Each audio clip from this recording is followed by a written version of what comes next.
25 mars, le glaive de la prière.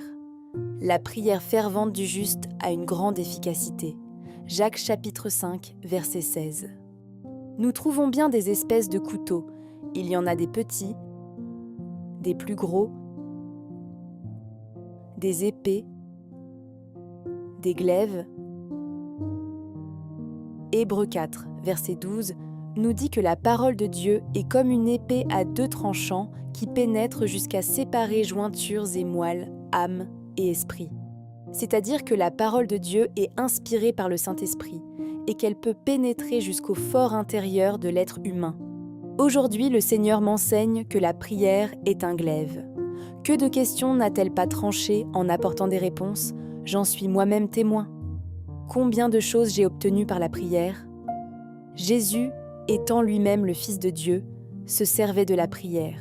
Il se retirait à l'écart et priait son Père lorsqu'il devait accomplir une œuvre. Il le priait aussi avant de passer par ses épreuves et obtenait une réponse. Il dit « Je savais que tu m'exauces toujours ». Jean chapitre 11, verset 42. Un jour, un méchant intendant du roi, dans sa perfidie, voulut exterminer le peuple juif. Tout était préparé et ce perfide en éprouvait de la joie. Dieu a toujours son homme dans des temps de difficulté. C'est ainsi qu'il suscita Mardochée, un homme de prière qui pouvait tenir en sa main le glaive de la prière, pour ainsi rompre tous les liens de l'ennemi. Il convoqua le peuple à prier et à jeûner. L'Éternel entendit le cri de son peuple, et celui-ci fut vainqueur sur ses ennemis. Et mieux encore, le glaive se tourna sur le méchant intendant qui périt sur l'ordre du roi. Vous pourrez lire ce récit au livre d'Esther de votre Bible. Le Seigneur a dit lui-même « Je ne vous laisserai pas orphelins, je vous enverrai le Saint-Esprit. Il intercédera pour vous par des soupirs qui ne peuvent s'exprimer. » Paraphrase de Jean chapitre 14, versets 16 à 18 et Romains chapitre 8, verset 26.